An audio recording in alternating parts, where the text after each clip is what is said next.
안녕하세요. 강PD의 상속증여 백문맵답을 진행하는 강성민 회계사입니다. 나초로의 상속증여 채널에서 만나고 있는데요. 상속증여 최고 전문가이신 나초로 대표님 소개해드립니다. 네, 여러분 안녕하십니까. 상속증여 전도사입니다. 안녕하십니까. 네. 나 대표님, 예. 지난 시간에 우리가 상속증여 부동산 평가에 대해서 알아봤는데 그렇습니다. 아파트 같은 경우에는 유사매매 사례가액이 있지만 네. 토지나 뭐 상가 예. 이런 비주거용 부동산의 경우에는 예. 이런 게 없잖아요. 그렇습니다. 그래가지고 예. 뭐 시가로 보는 레인지 예. 또 이런 게 좀 넓어질 수 있다 예. 이렇게 말씀하셨어요. 그렇죠. 지난주 시간에 이어서 한번 정리를 한번 해보면 상속증여 재산가액의 평가의 대원칙은 여러분 뭐다? 시가라는 거야. 근데 시가에 대한 정의가 굉장히 많잖아요. 우선순위가 당해 물건의 매매가, 그다음에 감정가, 수용가, 공매가, 그다음 매매 사례가가 네. 없으면 이제 그때야 이제 보충적 평가 방법으로 넘어가지 않습니까? 네. 그래서 일반적으로 공동 건물인 아파트 같은 경우에는 시세가 형성이 돼 있는데 네. 상가의 경우에는 시세가 형성이 안 돼 있잖아요. 네.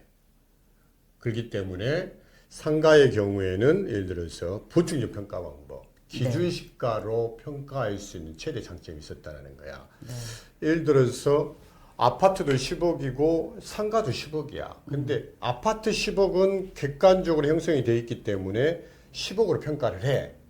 근데 상가 10억은 객관적으로 확인할 수 있는 숫자가 아니잖아. 네. 그래서 기준시가, 토지는 공시지가를 적용하고 건물은 위치, 영도, 구조주시를 적용해서 적용하다 보면 통상 60%에서 6억 정도로 결정이 된다. 네.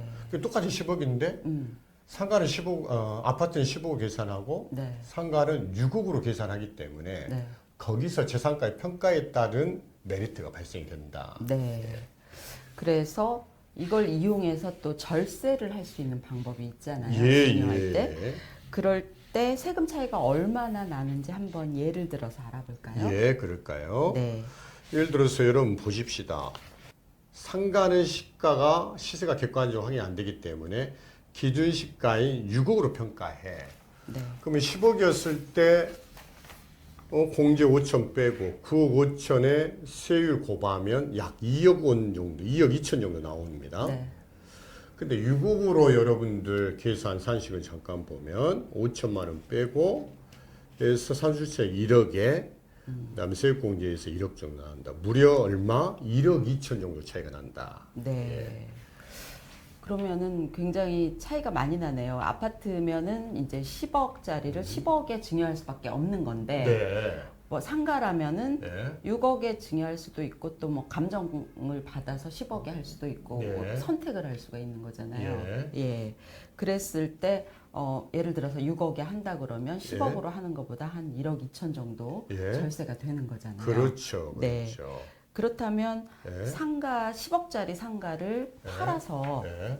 그 현금을 자녀에게 줄 때는 어떤가요? 얼마나 나오느냐? 네. 그게 여러분 일단 상가 10억짜리를 한번 보면 이란 팔아서 세금 내고 남은 현금을 주는 게 유리할까요? 아니면 상가 그 자체를 증여해서 나중에 자녀가 직접 팔아서 현금화하는 게 유리하겠습니까? 이란일까요? 이안일까요? 뭐 현금화하는데 시차는 있겠지만 네. 이안이 유리할 것 같습니다. 여러분 당연합니다. 재산가 눈에 보이지 않는 사학이 보인다는 거야. 여러분 사실은 이 비주거용 부동산은 재산가의 평가에서 눈에 보이지 않는 가격이 있었기 때문에 굉장히 절세 전략으로 많이 이용이 됐었다는 거예요. 네. 여러분 그래서 현재 예를 들어서 이걸 팔아서 네. 자녀에게 현금 주는 케이스 아마 PPT로 현재 나가고 있는데 이렇게 네. 보면 2억에 취득을 한다고 봤었을 때는 쭉 양도소득세가 2억 1,800 앞에서 이야기했죠. 예? 네. 그 다음에 여기서 양도세를 빼고 나머지 증여세가 한 1억 5천 정도 나가네요. 그래서 네. 3억 7천 정도의 세금이 발생이 된다. 네. 그러면은 그렇게 세금을 빼고 예. 현금으로 증여하면 한 6억 초반대 정도밖에 증여를 못할 것 같아요. 예, 예. 예. 그렇습니다. 그래서 여러분 저희가 늘 재산가의 평가를 어떻게 하느냐가 절세의 가장 중요한 지름길이 되는 거야. 네. 시가가 예를 들어 100억짜리인데 과거에 예를 들어서 이 상가 건물 기준시가를 평가하면 50억, 많아야 60억 평가가 됐거든요. 네. 눈에 보이지 않는 40억 상당이 바로 재산가의 평가에 따른 텍스 이펙트를 가져오는 겁니다. 그래서 여러분 일반적으로 이렇게 비주거용 부동산의 경우에는 양도 후에 증여하는 것보다는 있는 그대로 낮은 가격으로 평가해서 나중에 자식이 운영하다가 일정 기간이 지나서 양도하는 것이 유리할 수밖에 없다라는 거야. 네. 근데 저번에 이야기한 것처럼 우리가 증여받은 물건은 이율과세가 적용이 된다 그랬잖아요. 네. 예. 몇 년? 10년. 10년이라는 거야. 네. 수중자가 예를 들어서 증여받은 취득가액은 증여 당시 가액인데 취득가액이 본인의 증여 당시 가액이 아니라 아버지가 취득했을 때 가액으로 이율과세 된다는 거야. 네. 이렇게 이율과세에 대한 용어가 약간은 낯설 수 있는데 아버지 취득가액으로 소급해서 적용하겠다는 의미거든요. 네. 예. 그렇군요. 그런데 몇 년 전에 국세청에서 고가의 비주거용 부동산에 대해 감정평가를 의무화하는 네, 규정을 예, 발표했다면서요? 그렇습니다. 예. 여러분, 우리 비주거용 부동산 평가의 가장 큰 이벤트가 2020년 1월 31일자에서 국세청에서 보도자료를 냈어요. 뭐냐면 이렇게 보니까 고가의 특히 상가 건물의 경우에는 100억짜리를 50억, 많아 60으로 신고하는 거야. 국세청 입장에서는 이걸 조세를 탄로할 개연성이 높은 항목으로 봐서 시가와 기준 시가가 차이가 많이 나는 금액에 대해서는 감정가를 실시하라고 보도자를 냈습니다. 네. 여기서 납세 의무자의 불만이 터지기 시작합니다. 국세청에 문의를 해요.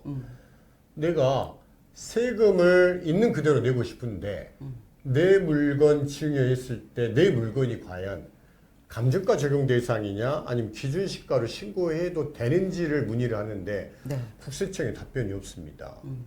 답변해 줬어야지 사실은. 네. 여러분 이 납세자는 세금의 절세를 넘어서 예측 가능성이 굉장히 중요합니다. 내 물건이 시가대로 감정가로 신고해야 되는 물건인지 아니면 기준시가로 신고해도 되는 물건인지에 대한 답이 없다 보니까 국세청에서는 답을 제시를 안 했죠. 왜? 조세를 회피할 가능성이 있기 때문에 세무조사 선정 기준과 동일하게 오픈이 안 된다는 거야. 그럼 납세자는 예측 가능성이 떨어지기 때문에 조세 불만이 터지기 시작한다. 네. 그래서 과거에는 조세 밀란이 일어나지 않았습니까? 그래서 비주거용 부동산 평가에 관련된 부분이 늘 쟁점이 됐어요. 네. 행정소송의 1순위가 비주거용 부동산 재산가의 평가였습니다. 네.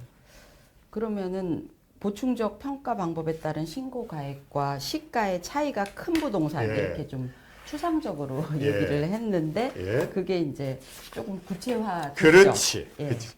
그것을 이제 국세청에서도 명분이 약해지고 논리가 안 쓰기 시작하는 거야. 네. 자꾸 행정소송에서 명분이 없다 보니까 언제 있느냐.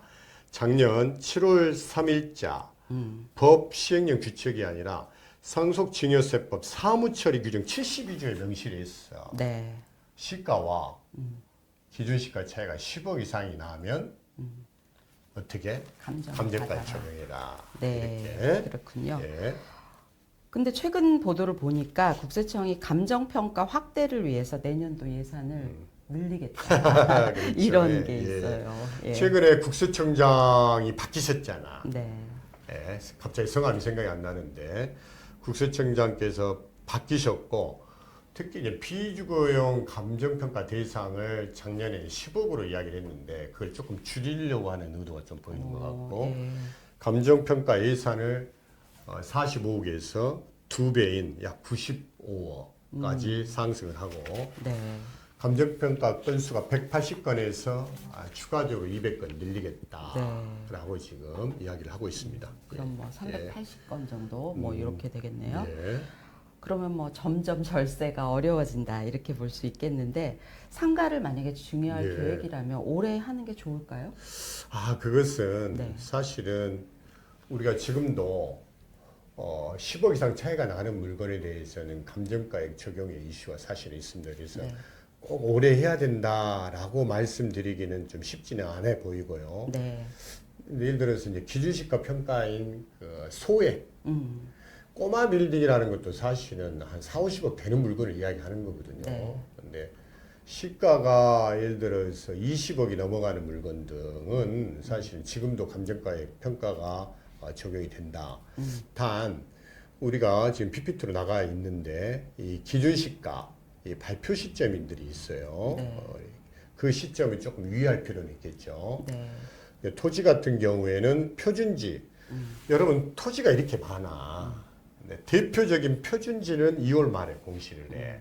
그다음 전체적으로는 개별 공시지가는 4월 말, 5월 말이야. 보통 5월 말에 있었는데 지금은 4월 말에 좀 땡겨서 발표를 하는 것 같아요. 네.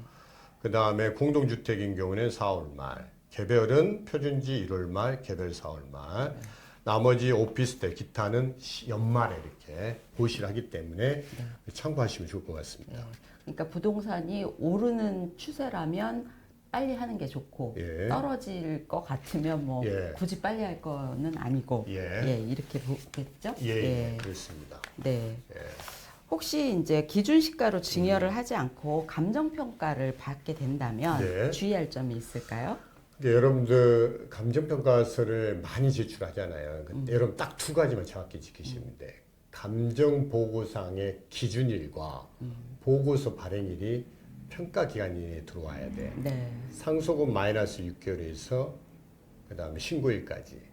증여는 마이너스 6개월에 증여 신고일까지 감정평가서 기준일과 보고서 날짜가 반드시 들어와야 된다. 네. 예. 핵심입니다. 네.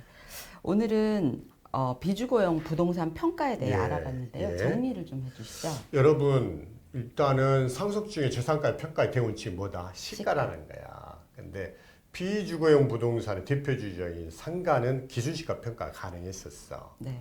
그런데 작년 23년 7월에 10억 이상 차이가 나는 경우에는 감정가를 적용하라고 사무처리 규정에 명시를 했고 또 최근에 국세청장의 어떤 인사가 있었지 않습니까? 네. 그 대상이 점점점 확대가 될 것 같다. 네. 그래서 고가의 비주거용 부동산은 감정가의 평가에 주의해야 되고 네. 역시 여기서 절세 전략을 찾는다면 평가 기간 내에 마이너스 6개월과 신고일 사이에 감정 보고서 기준일과 작성일이 반드시 들어와야 된다. 이거 오늘 핵심이었습니다. 네, 알겠습니다. 오늘도 상속 증여를 할 때 우리가 꼭 알고 있어야 할 좋은 정보 주신 나철호 대표님께 감사드립니다. 자, 여러분 감사합니다.